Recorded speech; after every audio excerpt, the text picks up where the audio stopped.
Welcome to the Porn Reboot podcast, where you get practical tips to gaining control over your porn or sex addiction.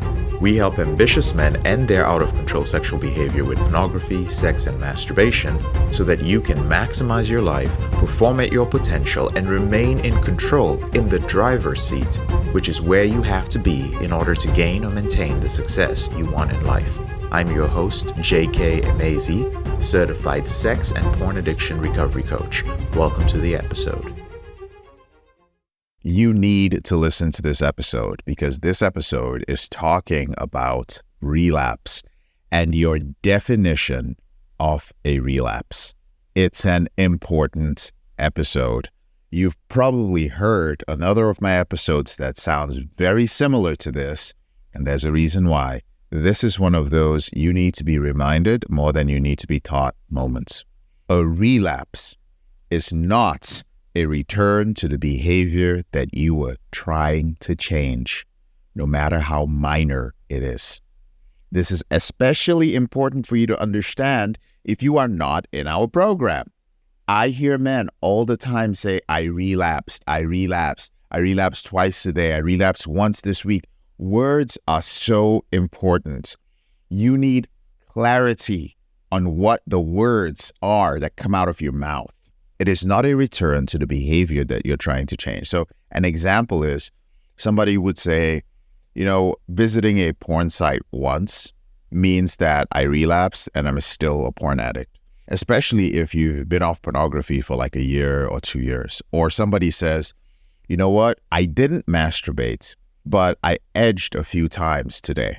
And during that time, I was thinking of visiting with an escort. So I got on an escort site and I edged to it. But edging means like you were masturbating or touching yourself, but you didn't actually ejaculate. Maybe you stopped yourself a few times. Maybe you just edged to feel the pleasure. You didn't contact anyone. But then you tell yourself, you know what? That's a relapse. Because I did it like several times. You don't understand, JK. I did this several times throughout the day. I'm still a sex addict. Some of you will go to your SAA group. Some of you will go to your therapist, and your therapist will imply that that is still a relapse. Now, traditionally, relapse has carried a negative, like all or nothing connotation. And I think it's ridiculous because your addictive behavior is internally and biologically driven. It is beyond your conscious control. If you could consciously control it, you would, but you can't. You can try to, you can be aware of it, but you cannot consciously control it. And this is antiquated. This is an old, the treat addiction as a disease model. And there's still people out there who are preaching this. And you guys are still accepting it. You're like, oh yeah, it's definitely a disease because I can't control it. It's been getting worse. It's infected me for all this long. You are not thinking. You're being an idiot. Yeah, I'm saying it. You're not using your brain. You're not sitting down and trying to understand. You're outsourcing your thinking to somebody else. When I stopped outsourcing my thinking about my problems to other people, I had more clarity. So what do we define a relapse as within the porn reboot system? A relapse, when you are a rebooter, is defined as a planned and repeated violation of a self-imposed rule or set of rules which dictates the rate or pattern of an unwanted sexual behavior. I'll say it again. A relapse is defined as a planned and a repeated violation of a self-imposed rule or set of rules which dictates the rate or pattern of an unwanted sexual behavior. Why did we create this definition? This definition was created so that everything from the early reboot stage to the maintenance stage would be 100% within the conscious control of the rebooter. Time and time again, men who believe in the disease model, consciously or not, outsource their control of this model and end up beating themselves up for years. Have you been doing that to yourself? As far as I'm concerned, it's the single most destructive, quote-unquote, recovery belief out there that is second only to the belief that one, can use willpower to control their sexual behavior. So your therapists, your religious leaders, and your wives are telling you each time that you return to your behavior, even once, that you did something wrong, that you messed up, that you relapsed. And the implication is that you're still an addict. So weeks, months, and even years of wins and progress you made, those are completely wiped out because of this belief. But here's the thing to understand about relapse. Relapse is a process. It is not like a dichotomy. It's not a I relapsed or I did not relapse. And some people will tell you that. Some people will say it with a lot of authority. My brother, you either relapsed or you did not relapse. No, it is a process. Proof of this process is in the concept of what is called a slip. I slipped. You got to know the difference between a slip and a relapse. What is a slip? A slip is a temporary return to the unwanted sexual behavior. Why is it temporary? It is temporary because it is transitional. What does transitional mean? It means that it can transition, it can become something else. It can lead to a relapse, but it can also lead to a return to not engaging in that unwanted sexual behavior. You with me? There are so many variations in the traditional definition of slips and relapses that it is imperative that you set up your own set of rules which are defined in terms of your reboot goals. So let's talk a little bit about setting goals for your sexual behavior. First thing I want to acknowledge is that once a man becomes sexually active, I think we can all agree that he is unlikely to stop. Once you are sexually active, are you going to suddenly stop being sexually active? No. I think it's a reasonable and pragmatic assumption to make. Complete abstinence once a man has become sexually active is therefore not a long-term focus of the porn reboot system. If a man comes in here and he's like, oh, I'm going to be abstinent for as long as get the fuck out of here. It's not going to happen. You are sexually active. Guess what? You're going to continue to be sexually active.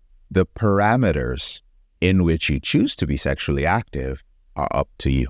And I want you to know that you have a choice. Your goals are set based on your specific unwanted sexual behavior. So is your issue with porn use? Do you have an issue with visiting escorts? Do you visit campsites? Are you addicted to OnlyFans? Are you addicted to chat sites? Is it compulsive casual sex? Is it compulsive anonymous sex? Do you have homosexual obsessive compulsive disorder induced sex? What is it? Your goals are also set based on your current and your desired sexual lifestyle. Do you want to be monogamous? Do you want to date more casually? Are you looking to be in a more open or non-traditional relationship? I don't care what you're trying to do. Whatever you want is probably right for you, or you will find out what is right for you. You show up and you're like, listen, JK, I am married and I want to be monogamous. I want to be with one woman in a committed emotional relationship, which, by the way, for those of you who are listening, that is the relationship I'm in. That is my preference. I'll give you an example, right? For instance, if a monogamous man is defining his reboot, he's setting sexual goals, setting up his sexual lifestyle, he may have rebuilding intimacy with his spouse as a goal.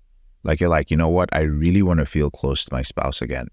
So the rules that he sets up for himself, they might include not fantasizing about other women, not using dating apps, and not chatting with other women via certain chat sites. Now, masturbation to a fantasy about his spouse when sex is unavailable, let's say if she has health issues or so on, that may not be considered to be a slip.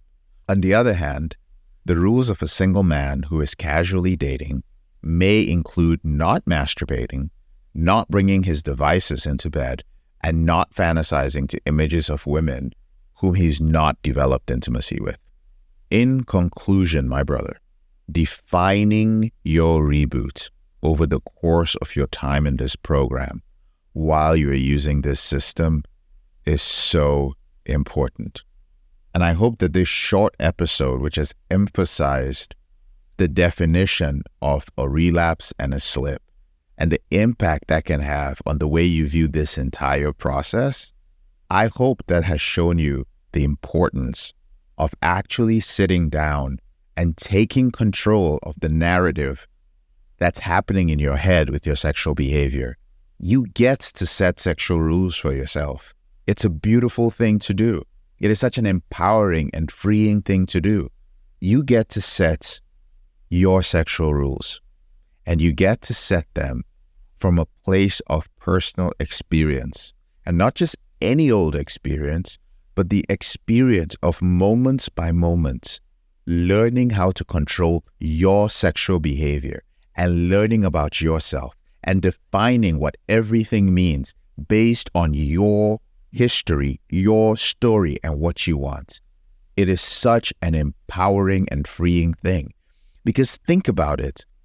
You are an adult man and you are still looking externally. You're still looking to religious scriptures. You're still looking to studies. You're still looking to therapists and coaches and strangers to tell you what your sexual behavior should be like. I do not tell you what your sexual behavior should be like. I point out the things that are obviously hurting you.